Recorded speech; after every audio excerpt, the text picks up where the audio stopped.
Meu nome é Tereza Cristina de Paula Mota, mais conhecida como Titita Mota, né? Trabalho no mercado aí na verdade, desde os anos 70. Mas na moda, eu comecei a trabalhar assim, para valer a partir de 83. Comecei a colaborar com a Interview, que abriu uma espécie de uma pequena sucursal aqui, era eu e Margarete Marinho, Margarete no comercial e eu no editorial, atendendo as demandas lá da redação de São Paulo, né? Comecei a cobrir o mercado, eu já conhecia o mercado, porque minha mãe era confeccionista, estilista, eu fui criada ali na Savassi, meus amigos eram todos ligados, eu acompanhei aquele movimento das boutiques da Savassi desde o início dos anos 70. Depois, nos anos 70, eu me casei e fui morar no Rio de Janeiro. Voltei em 78. Em 78, comecei a trabalhar no Jornal de Casa, que era um semanário, né, que tinha sido lançado, acho que em 76. Meus ex-colegas de faculdade é que estavam lá na edição. Você se formou na Federal, né? Me formei na Federal, em jornalismo no FMG e em publicidade e propaganda na PUC. Sim. Mais tarde. Também fui transferida para a PUC do Rio quando eu saí, né? Quando eu fui morar no Rio. Enfim, voltei e em 78 fui trabalhar na Florestal Acesita. Ainda mantive lá a minha colaboração no Jornal de Casa até 1980. Depois ficou muito difícil porque o meu horário na Acesita me absorvia muito, né? E foi um trabalho legal, era mais da área de ciência e tecnologia. Mas quando eu saí da Cesita, porque eles extinguiram lá o departamento de comunicação e tal, mudou a direção, enfim, era a época da ditadura, né? E realmente a direção lá era muito vanguardista, era muito bacana e, enfim, não teve continuidade. Aí eu comecei a colaborar com a Interview, em seguida com as revistas da Editora Abril. Que era uma potência na época do ponto de vista de jornalismo, né? Sim, só de jornalismo. E o seguinte, a Editora Abril foi importante na minha formação. Eu considero que a Editora Abril era uma escola de jornalismo feminino. Eu aprendi com as editoras de lá a fazer pauta direito. Então, eu colaborava assim, com a Capricho, com a Cláudia Moda, enfim, com toda a demanda. Eu sei que tinha demanda todo mês, eu fazia matéria praticamente toda semana. Não era nada assim super importante, não, mas era roteiro de consumo. E Belo Horizonte estava crescendo, né, como ponto comercial e como cidade produtora de moda, né? Já era, nessa época já tinha uma projeção? Tinha. O Porque, Grupo na Mineiro verdade, tinha. tinha algumas grandes indústrias de tecidos que eram poderosas na época, né? Sim, aqui você tinha a Cedro, quer dizer, que era a primeira grande tecelagem brasileira, né? Uma precursora, né? Mas eu cobria mais, nessa época, era o mercado. Eu vinha cobrir tecelagem depois para outra revista de São Paulo, que é o Old Fashion. Bom, mas nessa época foi isso. Eu comecei a fazer assessoria de imprensa também para o Grupo Pneu de Moda. Nessa, eu fui conhecendo o mercado inteiro, né? Era uma era pré-internet, né? Pré-celulares, né? Importante era você ter uma agenda. E eu trabalhava no escritório da Savassi. A agenda uma agenda com as fontes, né? Então, a agenda era essencial para você, era o seu poder que você tinha, era a sua agenda, né? Exatamente. E todo mundo me atendia e me conhecia. Quer dizer, eu tinha como, né? A gente falava era por telefone e pessoalmente, fazia matéria. E o meu escritório era na Tomé de Souza. Todas as representações de moda, os showrooms, estavam instalados na Rua Tomé de Souza, aquele quarteirão da Tomé de Souza, entre a Getúlio Vargas e a Pernambuco. Era o point. E a Savassi era um ponto importantíssimo. As lojas também estavam por ali, né? resumindo, em 88, quando eu fui convidada para ir para o Hoje em Dia, não, a essa altura eu comecei a colaborar com a Vogue também. O mercado mineiro estava indo tão bem que eles anunciavam na Vogue, então a Vogue dava o retorno. Eu lembro que eu fiz uma edição especial em janeiro de 88, que saiu em janeiro de 88 para a Vogue, que eram os perfis de quem era quem na moda no Brasil, né? Na verdade, no circuito Belo Horizonte, Rio e São Paulo. Aí eu fiquei encarregada de fazer todos os perfis aqui e passar para a redação em São Paulo. Os editores da Vogue eram muito bacanas, em geral, assim, eu lembro que essa época era o Zé Nogueira, que era um jornalista português, depois foi o Marco Antônio Lacerda, então eu lidava direto com o editor de lá, eu era editada por eles. Eu fiz essa edição de todos os perfis aqui, chamei a Vanessa Brasil, que era uma jornalista amiga minha, porque era tanta gente para entrevistar em tão pouco tempo que eu sozinha não dava conta de fazer tudo. Bom, resumindo, isso foi... Em seguida, que eu digo assim, acompanhava também, a Regina Guerreiro veio para fazer as fotos dos entrevistados em estúdio.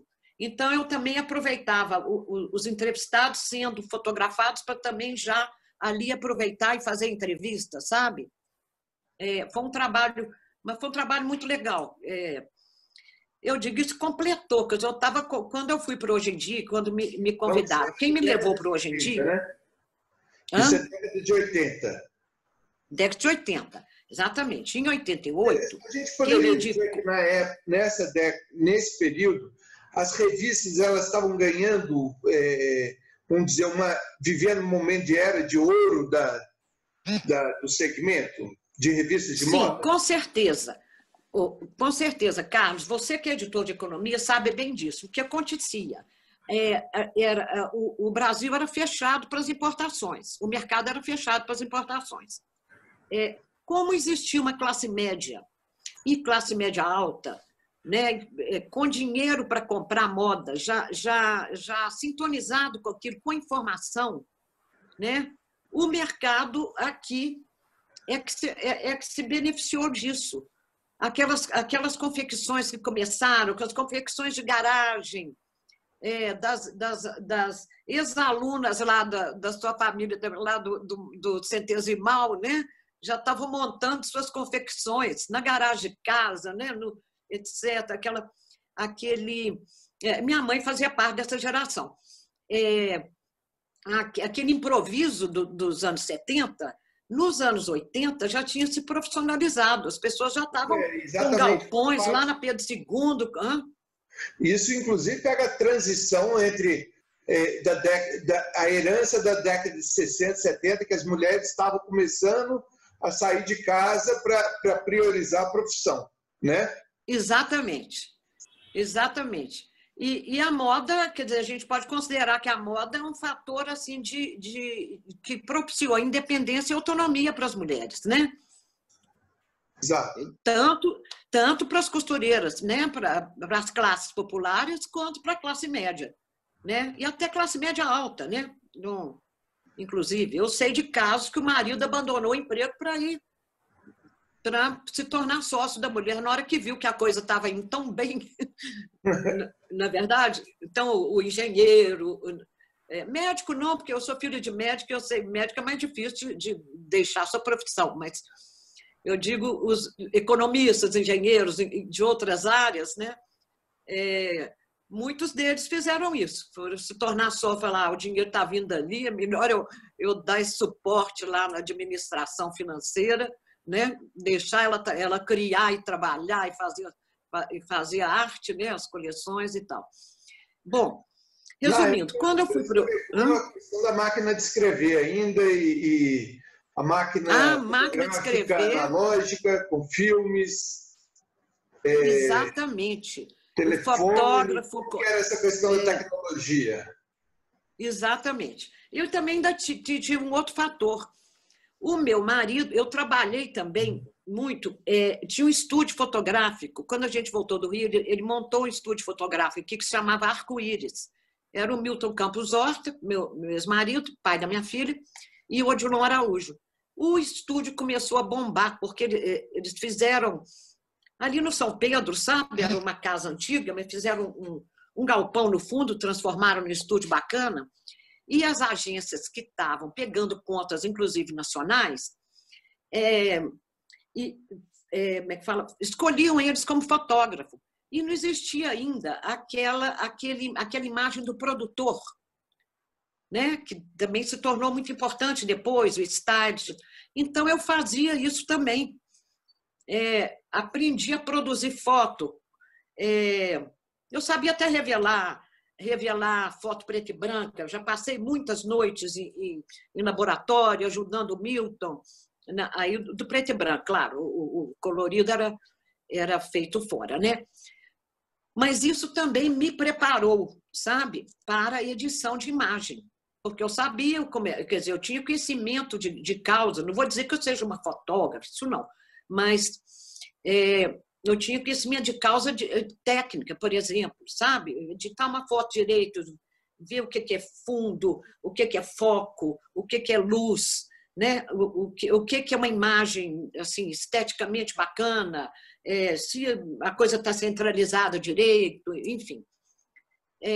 Então, quando eu fui para Hoje em Dia, eu acho que eu estava assim, preparada para assumir aquela função, embora eu não tivesse um exercício de jornal e de fechamento, porque eu tinha feito um estágio no Estado de Minas no início dos anos 70, mas como repórter, né? Eu cobria Fórum Lafayette, Delegacia de Menores, olha só, em plena ditadura. Quer dizer, era outro tipo de experiência, né? Exato. Mas delegacia é sempre um tipo de experiência, né? Cobrir polícia faz parte da vida, pelo menos de quase todo mundo da minha geração.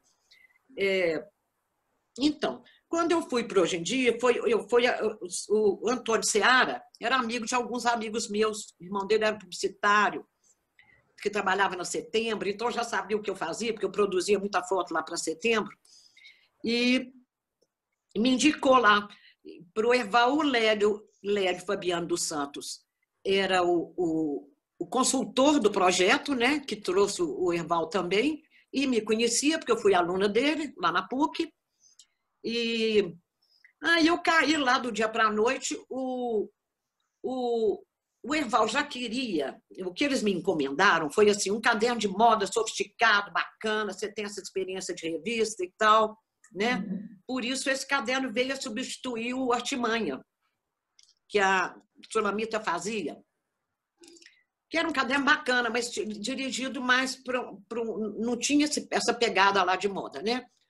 E Erval falou, olha, veja quem você quer. Aí tinha a Júnia Mello, que era colunista do Artimanha. Eu escolhi a Júnia Mello para manter como colunista do caderno, porque eu já era fã da Júnia Mello desde menina, que eu via ela na TV da Colomia. Ela tinha um programa que, aliás, era de uma vanguarda incrível, era diário. E minha mãe deixava aquela televisão ligada. Eu tinha aula de manhã, eu via, o programa era depois do almoço, né? Ficava aquela televisão ligada, eu era encantada com a Júnia, era muito bonita, ela era Júnia Rios Neto ainda. Então, e o programa era muito interessante, tinha Ronaldo Brandão falando de cinema, Marizé Marim falando de yoga, a Maria do Carmo Leste falando de culinária, e era um programa muito avançado para a época. Então, eu falei, não, eu quero a Júnia e vamos... Eu comecei o caderno, na verdade, só com a Graça Simões, que era muito amiga minha, a gente já tinha trabalhado junto. Trabalhei antes disso com uma revista alternativa que se chamava Finalmente, muito interessante, aqui de Belo Horizonte, que era feita pelo Zé Mog e o Zeca Perdigão. Eu fazia parte de texto, eles me deram lá, eu editava, né, a parte de texto. Era uma época de muita efervescência também, a comunicação logo depois da ditadura, né? Ou seja, você tinha com certeza. Um desejo de produzir, de refletir e desenvolver um entusiasmo, né? Projetos. Porque exatamente a volta dos exilados, né? esses anos 80, ali parece que foi um momento de muita... das pessoas confiarem, como a economia parece que estava indo bem nesse aspecto, pelo menos para eu não sei fazer uma análise mais profunda, mas para esse tipo de produto da área de moda, beleza, né, decoração, a chamada economia criativa hoje em dia, né, estava indo muito bem, porque não havia concorrência, não tinha como importar, né? O que acontecia, a gente viajava e trazia uma mala de roupas, as pessoas queriam ver aquilo, entendeu? Assim, para dar uma copiada, a verdade era essa também, entendeu? A referência era a moda europeia,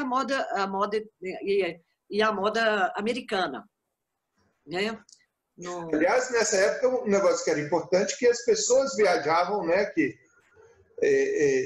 não sei, anos 80 e 90, né? As pessoas viajavam para o exterior, as indústrias de moda iam 2 vezes ao exterior para ver 2 vezes ao ano, moda, né? Participar de feiras, essa coisa toda, algo que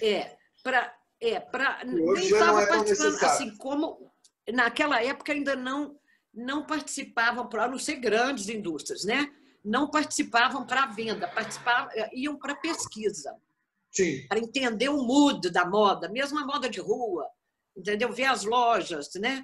Porque moda é uma coisa internacional, a referência é internacional. Paris era o destino, Londres, né? E Nova York. E depois, aqui, como o mineiro é muito vanguardista, começaram a ir para o Japão, porque os japoneses começaram a fazer muito sucesso, né? De Tóquio para Paris. Sim. Né? Quer dizer, a vender para o mercado europeu. E a trazer aquele look minimalista, muito interessante, né? Quer dizer, em contraponto com a moda francesa, que também manteve, claro, tem seu lugar até hoje, né? E a moda inglesa muito vanguardista também, por causa da Swing in London, né? Quer dizer, a coisa da moda jovem, desde os anos 60, né? Bom, resumindo, então eu fui para hoje em dia nesse bom momento da moda mineira. O Grupo Mineiro de Moda, que reunia 10, 11 confecções de pessoas da alta classe média, gente muito sintonizada, com valor, quer dizer, com cultura também, né?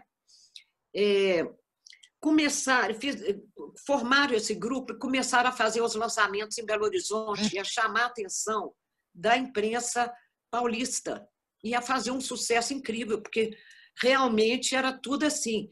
A roupa era de linho, de seda, de algodão, tudo de primeira qualidade, não tinha essa história de poliéster, não, sabe? Acabava que era uma roupa cara, mas cara para certo padrão, né? Para certos padrões. Mas era uma roupa de padrão internacional, tão boa, de tão bem feita. E passou a concorrer com as marcas paulistas e cariocas, né? Os mineiros começaram a receber prêmios, inclusive. Eu lembro, inclusive, gente, eles foram premiados um prêmio criado lá no Rio de Janeiro.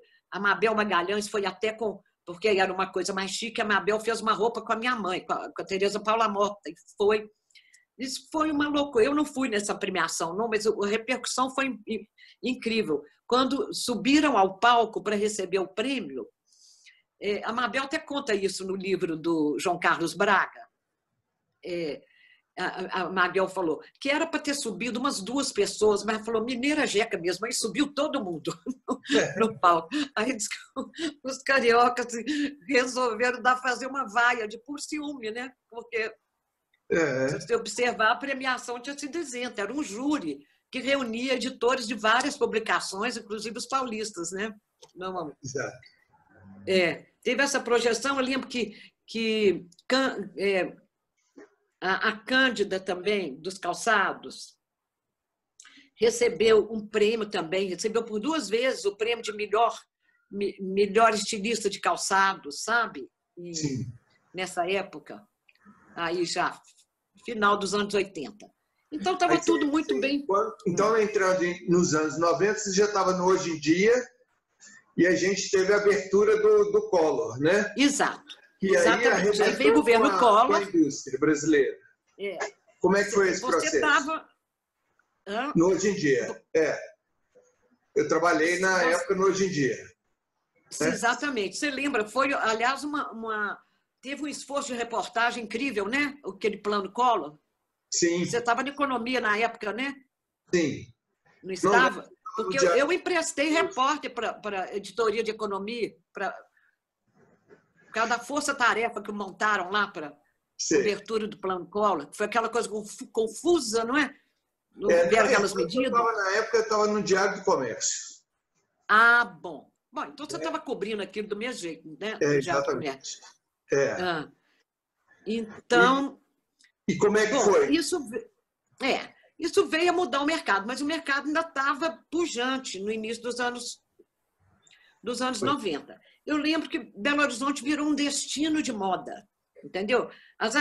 Minhas amigas minhas do Rio, de São Paulo, as jornalistas também, porque como a gente encontrava nos eventos, né? Eu fiquei conhecendo também as jornalistas da Abril, né? Da Vogue, da editora lá da Manchete, que tinha a revista Desfile, né? Do Rio de Janeiro. Todas chegavam e me ligavam, eu quero comprar roupa do Grupo Mineiro, onde é que estão as lojas e tal, né? A gente vivia dando endereço ali, a loja está lá, está na Savassi, está na rua tal, você vai lá, e era uma curiosidade, entendeu? Era um destino de moda, realmente. E havia essa coisa dos eventos de lançamento, que o grupo juntava, eles faziam uma espécie de uma cooperativa para fazer o investimento, né? E trazer os editores dos jornais do Brasil inteiro para cá. Então, nos anos 90, já estavam estabelecidos em lojas também fabulosas. As lojas eram assim, templos de consumo, porque era assim, com os melhores arquitetos, tipo José Eduardo Ferola, Paulo Lender, Carico, né? Carico tinha ido ao Japão, então já veio com aquela concepção daqueles espaços incríveis, pé direito muito alto, né? Tudo muito limpo, assim, a exposição das peças. Outro conceito, né? Assim, o conceito mudou, né? Das boutiques charmosas dos anos 70, que a gente estava acostumada, né? Que tinha o seu charme e tal, mas virou uma coisa assim que era realmente um luxo, mas aquele luxo despojado, né? Não, isso também influía, né? Tudo se casava, né? O design de interior com o design de moda. O mercado começa a mudar, porque com a entrada dos produtos importados, se bem que os produtos importados, as lojas de produtos importados foram inauguradas em São Paulo, no mercado paulista. Quem tinha dinheiro e queria ter uma roupa de marca europeia, ia a São Paulo e comprava lá. Mas passou a ter essa concorrência. Uma mudança nisso foi que os estilistas brasileiros começaram a se voltar mais para as próprias origens, porque as marcas internacionais chegaram aqui elas mesmas, né? Não dava para acompanhar muito, vou dizer, copiar o look das marcas internacionais. Houve essa mudança. Agora, e teve o Plano Real, né? Que organizou a economia, mas muita gente quebrou, outros sobreviveram, né? E outra coisa, a abertura dos shopping centers, né? O primeiro foi o Mega Shopping, que muda o perfil do consumo também, né? O primeiro foi o Mega Shopping, acho que foi em 78, né, que o Mega Shopping abriu. Em seguida, os outros shoppings, eu lembro da inauguração do Minas Shopping, que eu fui, inclusive, foi início dos anos 90, 91, me parece. Isso tira um pouco quer dizer, a Savassi passa a ter as flagships de cada marca, ainda tinha importância, mas já não era tão importante assim. Era importante ter um ponto de venda, porque os shoppings estavam atrás das marcas bacanas, né? Para trazer conceito também. Isso. Que, se você observar, a maior parte de lojas dos shoppings ainda são de moda, né? Exato. Claro que tem as âncoras, né? Tem que ter. Mas isso é porque eu trabalhei para shopping depois um bom tempo. tem uma maior valorização do marketing, da comunicação empresarial, do mercado de consumo propriamente, consumo de massa. Ele é Exatamente. usado nesse período, né? Exatamente. Inclusive, acho que os shoppings procuraram trazer benesses para essas marcas. Através de desconto, eles queriam levar. Eu lembro o Minas Shopping mesmo. Por exemplo, Mabel Magalhães, que era uma marca altamente elitista, abriu loja no Minas Shopping. A Divina Decadência abriu loja no Minas Shopping, que era fora do circuito aqui. As pessoas queriam investir no outro circuito, né? No circuito daquela região da cidade, onde tinha consumidores também. Quer dizer, eu digo que esse foco parou de estar tanto na Zona Sul, né? Como era antes, né? Savassi. E Lourdes começa também a se tornar um ponto de moda, né? As casas, quer dizer, as famílias começaram a se mudar daquelas casas de Lourdes, com aqueles quintais maravilhosos e tal, e vão morar em apartamentos, e essas casas começam a virar pontos atraentes para o mercado de moda e para o mercado de decoração, né? Os anos 90 começam assim, com essas mudanças no mercado em Belo Horizonte. No ponto de vista do jornalismo, você passou a viver também com a transição da máquina de escrever para os terminais de computador. Sim, claro. Né? Isso já Como é que isso alterou a cobertura de a entrada da tecnologia? Melhorou muito, né? Como é que foi alterando a cobertura da moda? Sim, claro. Bom, hoje em dia foi introduzido, primeiro, a informatização, primeiro foi na editoria de arte e diagramação. E a gente ainda na lauda lá, né?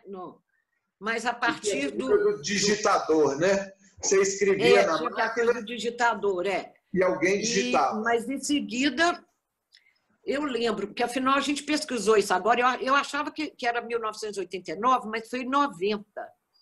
Isso. Me parece, no início de 90, a informatização geral do sistema, né? Que a gente assimilou muito rápido, porque era uma coisa de decorar, não tinha mouse, você tinha que decorar no teclado todos os comandos. Mas quem trabalha todo dia, 8, 9 horas por dia, você decora aquilo, né? Sem problema, agilizou demais, era outra coisa. Mas a gente ainda não tinha celular, né? Celular foi só depois, foi 95, não é? Em diante. Não tinha restrição de uso de telefone. Vira e mexe, tinha alguém querendo limitar o uso do telefone e do táxi, né? Pois é. Ainda era assim, tempos heróicos, né, gente? O que a gente conseguia fazer. Porque hoje em dia, o interessante que eu consegui fazer foi aquela matéria que era um ensaio de moda produzido toda semana. Produzido com fotógrafo. Eu consegui levar a Ilana Lansky, que era uma fotógrafa jovem, bacana, de moda, e a gente conseguia imagens lindas, analógica ainda, né? Isso. Não existia Photoshop, quer dizer, editar e conseguir aquela capa pôster. Você lembra da capa pôster, né? Que era o formato standard.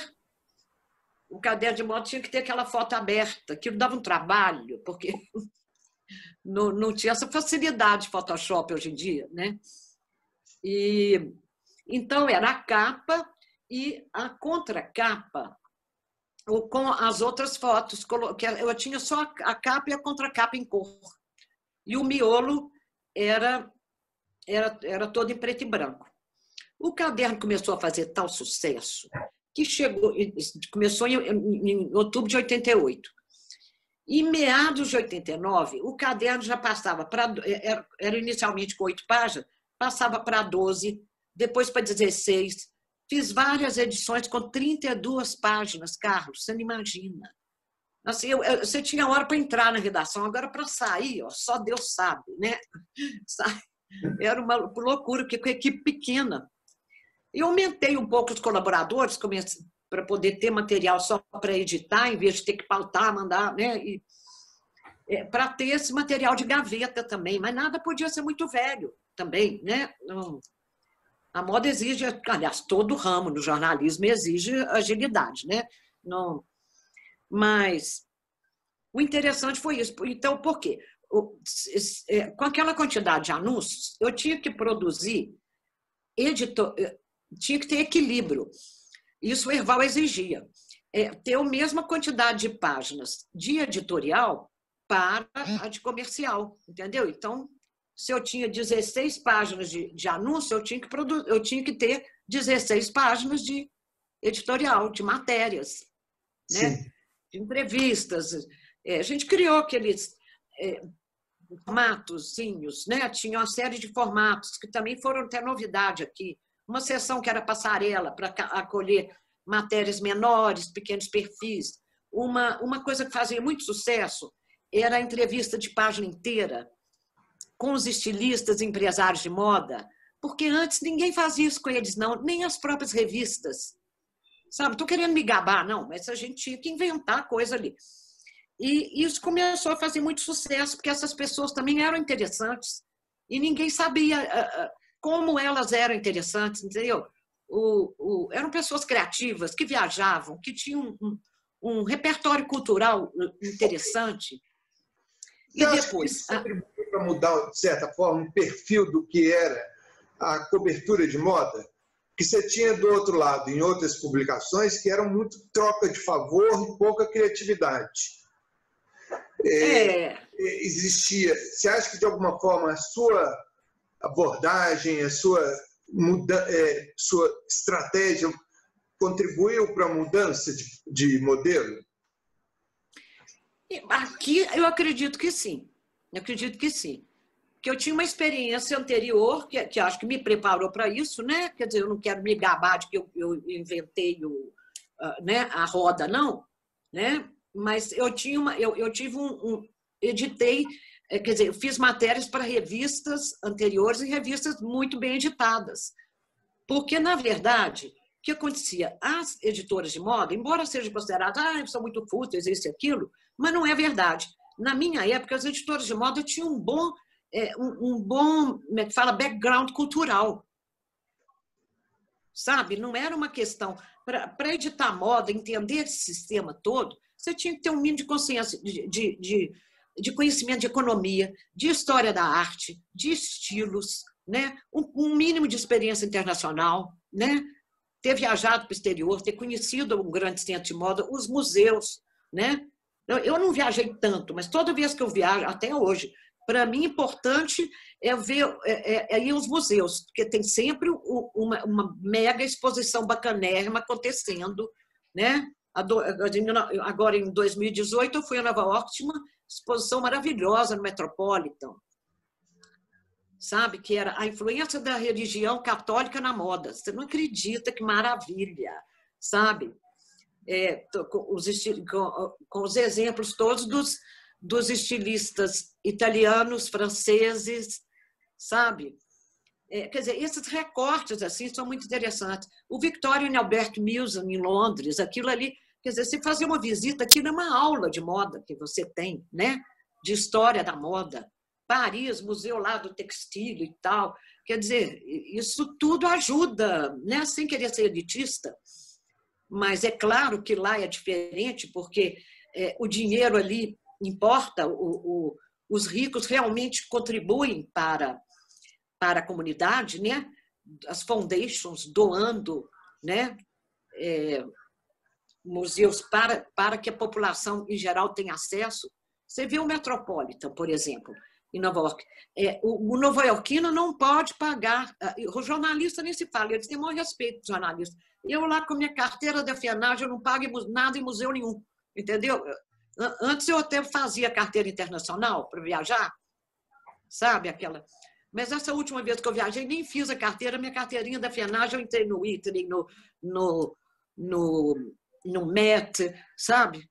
Eles te tratam bem, perguntam se você quer, como é que fala? Se você quer ser acompanhada.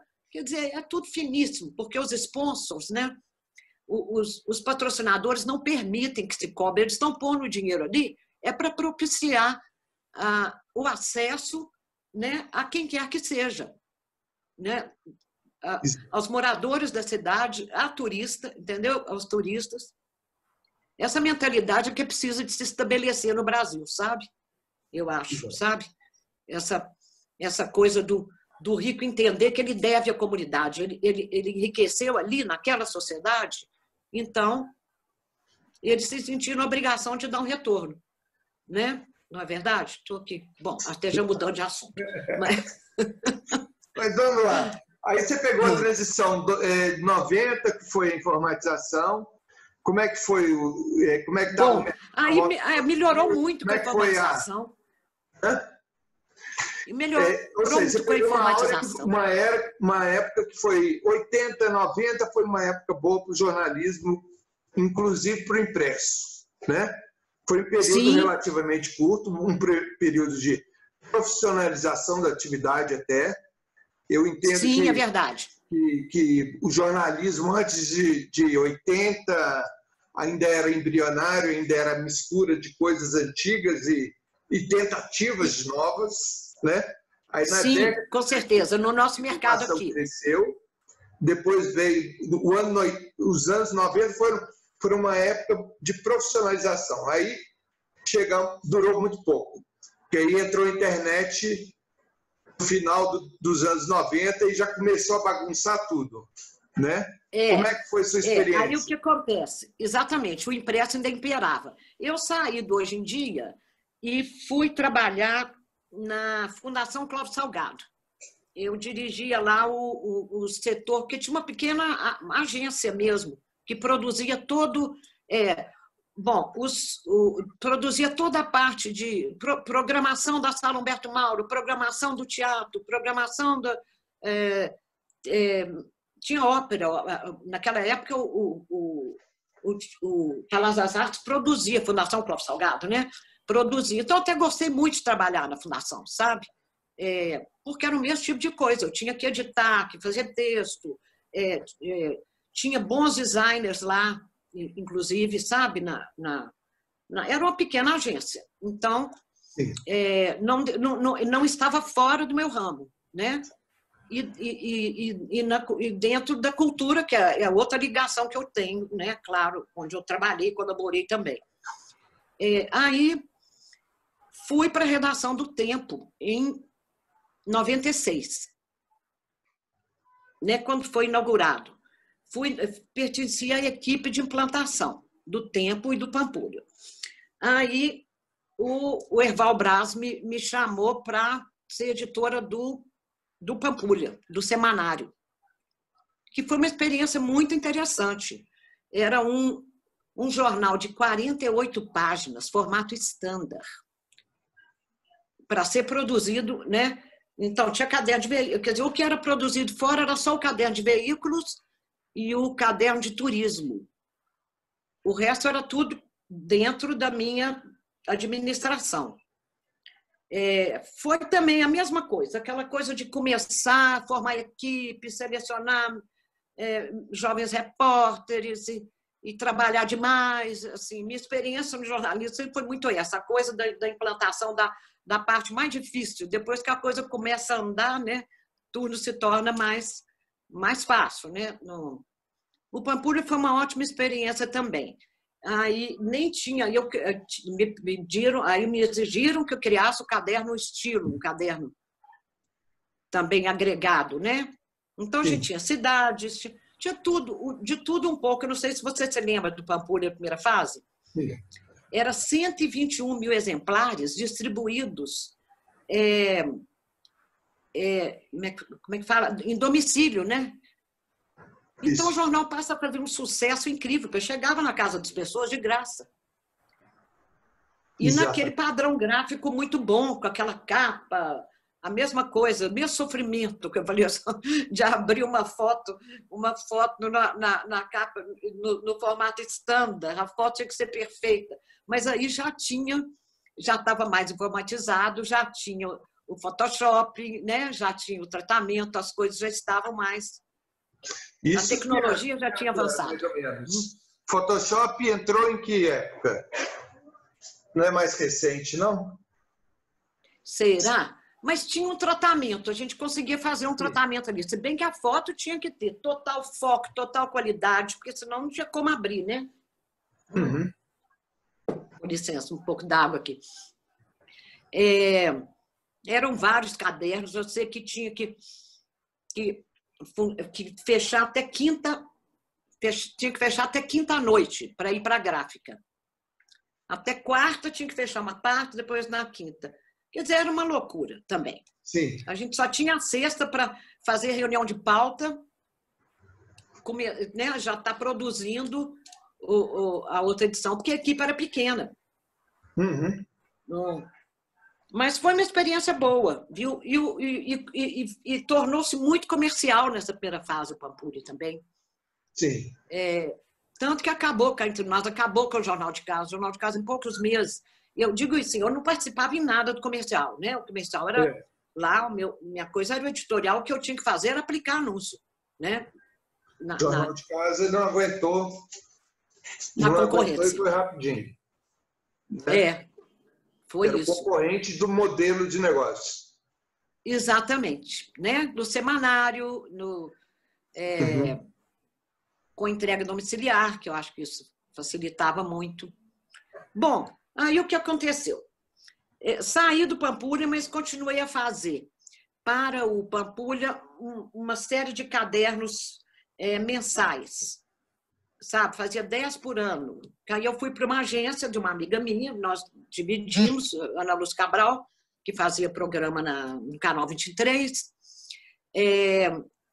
Aí eu colaborava com ela lá em algumas coisas. Tínhamos alguns clientes de assessoria, como Vidibula, por exemplo, entre outros. E eu produzia esses cadernos. Isso foi até 2002, quando o Paulo César me chamou para ir para a revista Encontro. Para fazer moda lá, né? Moda e uma coluna. Primeiro uma coluna de variedades e depois eu passei a fazer moda.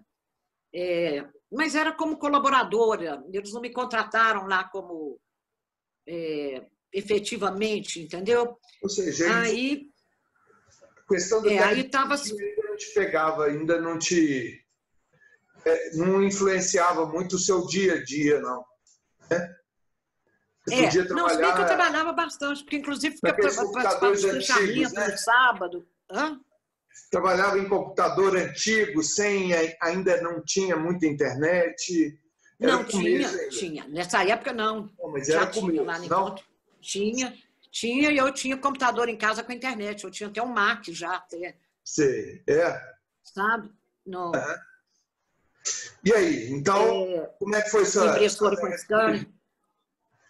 Não, aí já era essa... É claro que a internet ainda era lenta, não é? Não... Isso. Eu lembro que eu peguei, eu peguei um livro para fazer também, que foi até para Federal, como eu tinha trabalhado na Exercício Energética, me chamaram para colaborar, fazer a pré-edição, né, uma série de artigos para um livro de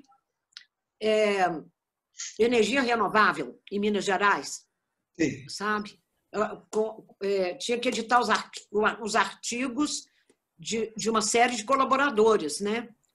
Eu fiz esse livro, falei, nossa, a internet baixa, né? De velocidade baixa, aquilo, mas consegui fazer, né? Isso foi em 2001, por aí, junto com...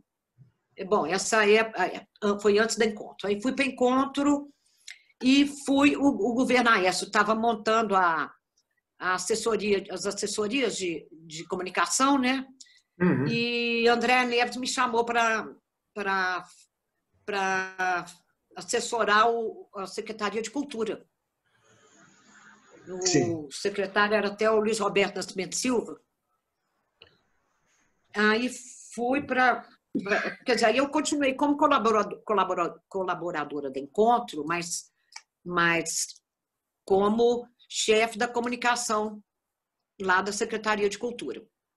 Como é que você descreveria agora a década de 2010? O comportamento, como é que você avalia o 2010, que você já tem uma internet que é mais rápida, você já tem mais tecnologias. Como é que você...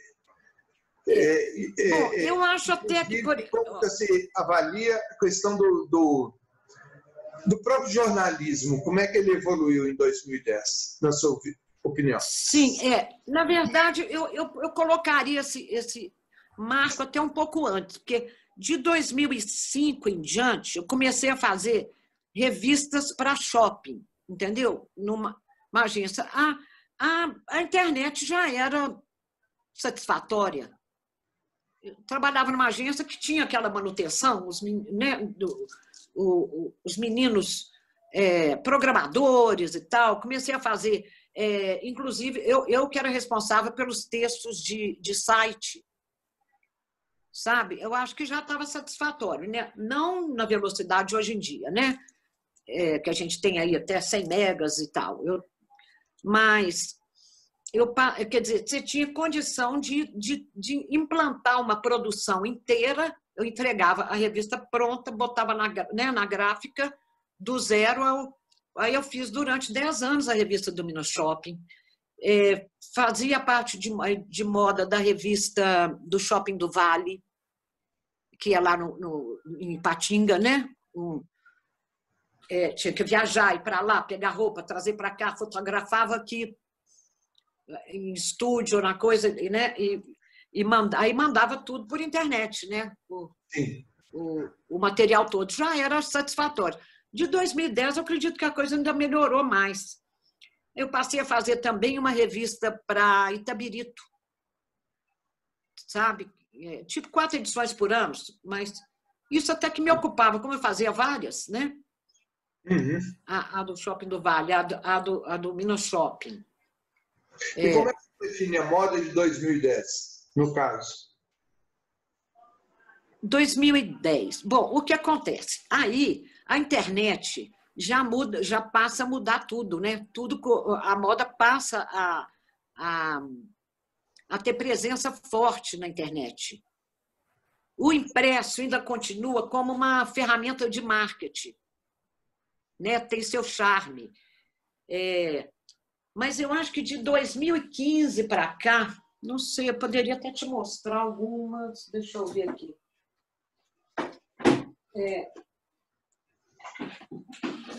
As rodas começaram a ser fechadas. Dá para ver aqui, ó, tipo de revista que eu fazia.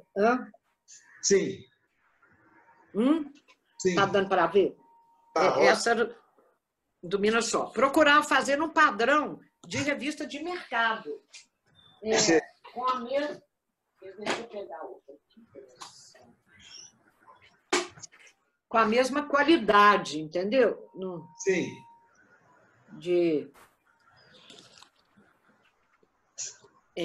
Eu acho que aí é o seguinte, aí a coisa foi para a internet. Eu até fiz um blog durante, deixa eu ver, de 2012 até 2018. Depois cansei um pouco de mexer com blog, não estava me dando dinheiro, então a gente desanima, né?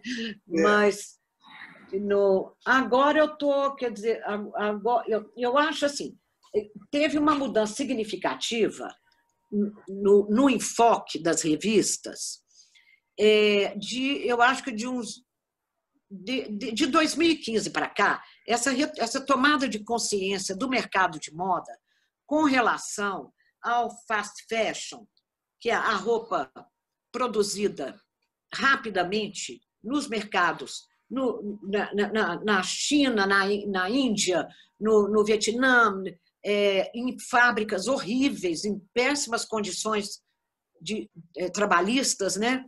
Aquilo chegou...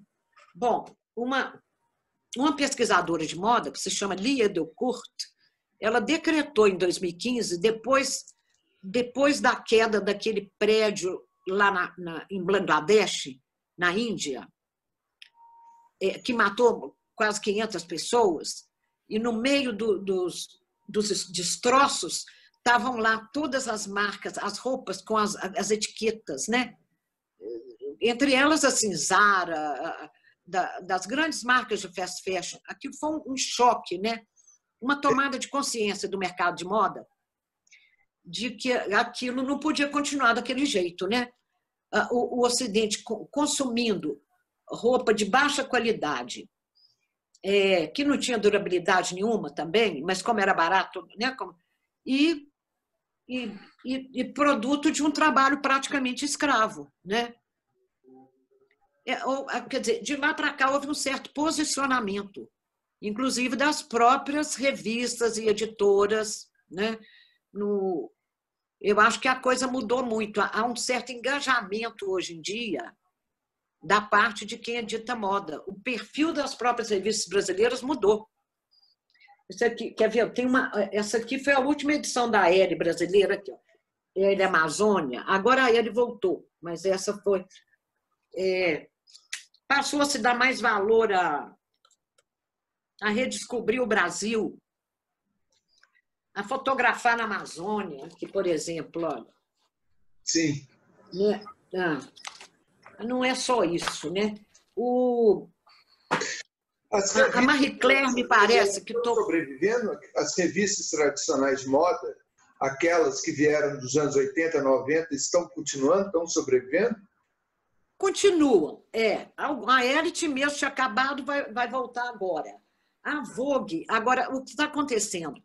Uma certa postura, uma certa maneira de editar e de tratar as pessoas dentro das redações mudou muito, entendeu? A Vogue, por exemplo, passou por uma revolução. Primeiro tiraram a Donata Meirelles, fez a bobagem de fazer uma foto em Salvador, no aniversário dela, fez uma foto de festa de aniversário, ela sentada numa cadeira dessa de palhinha, dando aquela ideia bem colonial, e uma mucama de cada lado, como se estivesse servindo a ela, né? Quer dizer, uma negra linda, outra negra linda baiana, muito bem vestida de baiana, entendeu? Mas como se fosse quase uma imagem da escravidão glamourizada, né? Do século XIX, glamourizada. E aquilo derrubou ela, que ela era a diretora criativa da Vogue. Em seguida, a Daniela Falcão, que era a editora mesmo de redação, começou a ser denunciada como ditadora dentro da redação, tratando as repórteres muito mal, defenestraram a Daniela Falcão também. Assédio moral. Exatamente. A Marie Claire, eu acho a revista que está mais engajada, sabe? Inclusive no aspecto do feminismo, sabe? Dentro da postura feminista e da inclusão também, de colocar tipos diferentes, né? Não só porque, quer dizer, moda tinha aquela coisa de valorizar muito a moça branca de olho azul, né? Natural, você vai nas agências e o Brasil, a gente é um povo muito eclético, né? Do ponto de vista racial, né? Nós temos desde, né, a indígena lá do norte, a mulata maravilhosa, a loura linda do sul, e por aí vai, né? Temos toda essa gama de escolha para pôr na passarela ou para pôr nas fotos de revista, né? Com certas exigências que são do ramo, né? Tem que ser magra, tem que ser alta, tem que vestir bem. E agora esse leque está se abrindo, né? Então, a plus size, a gorda também, a questão da inclusão, né? Acima do peso também tem seu lugar. Exato. O mundo mudou, né? Bom, só para terminar, como é que você imagina que vai caminhar esse jornalismo de moda nos próximos anos? O que deve... Você consegue imaginar alguma coisa que vai mudar agora, adiante? Eu acho que ele vai estar cada vez mais engajado, sabe? Eu digo assim, olha, quer dizer, eu lembro dos anos 60, da revista Cláudia, como é que foi revolucionária. A Carmen da Silva era uma mulher que escrevia sobre feminismo, falava da pílula, falava da revolução sexual, sabe? Era um escândalo, né? Eu vivia dentro da família mineira, minha mãe até que não, era muito liberal, mas eu lembro da minha tia ler a Carmen Silva e ficar escandalizada, não queria que a gente lesse. Aquilo eu li a revista dentro Eu na fazenda, porque a gente passava meses na fazenda, todos os primos juntos e tal, lá em Portinol, de eu ler a revista dentro de uma outra revista, para não parecer que eu estava lendo a Carne da Silva, entendeu?